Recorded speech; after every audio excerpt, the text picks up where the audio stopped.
Ang Malacanang sa norte hindi lamang isang simpleng struktura kundi isang pambansang simbolo ng kasaysayan, kapangyarihan at kultura na matatagpuan sa hilagang bahagi ng Pilipinas. Ang mansyong ito ay nakatayo sa isang malawak na lupain na may sukat na 5 hektarya sa Barangay Suba, Paway, Ilocos Norte na strategic na nakaharap sa tanyag na Paway Lake.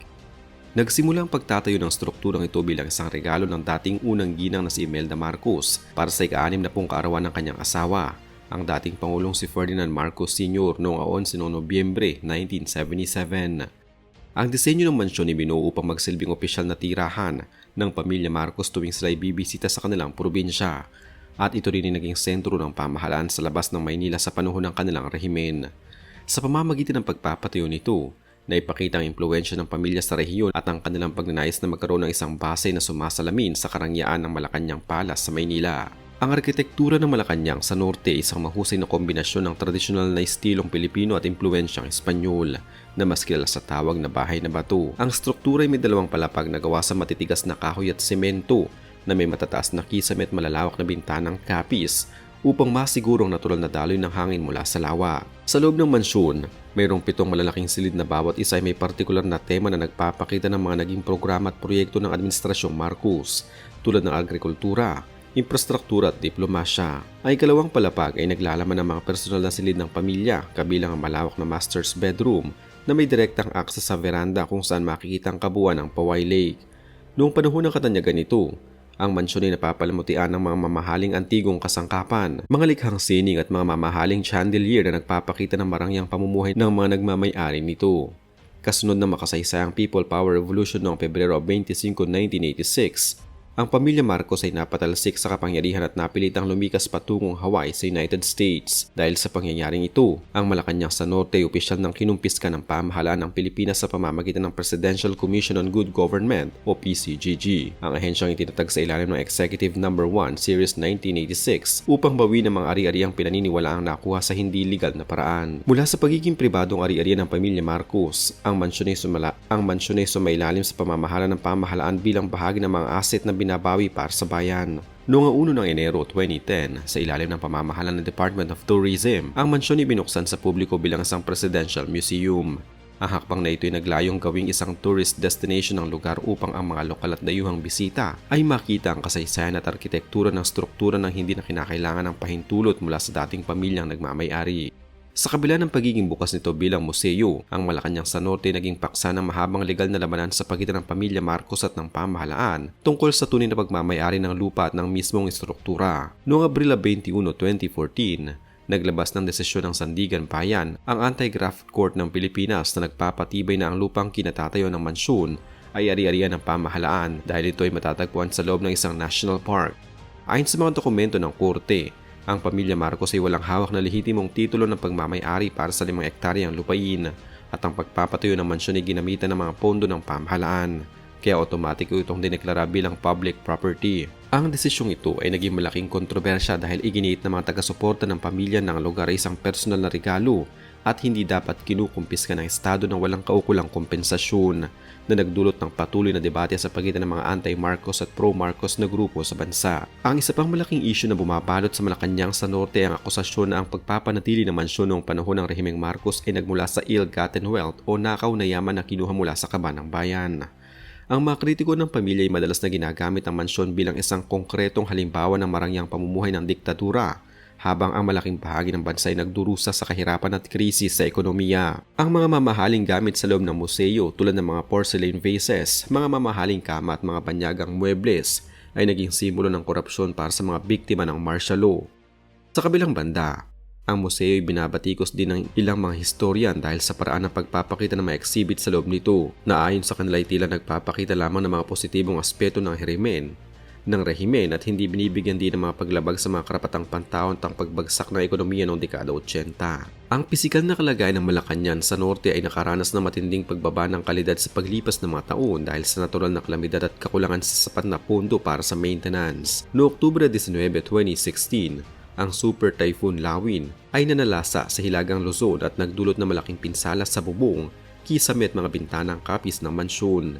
Dahil sa pinsalang ito, Ang ilang bahagi ng museo ay pansamantalang isinara sa mga turista upang maiwasan ang aksidente at ang mga lumang kagamitan sa loob ay nanganib na masira dahil sa tumutulong ulan mula sa sirang bubong.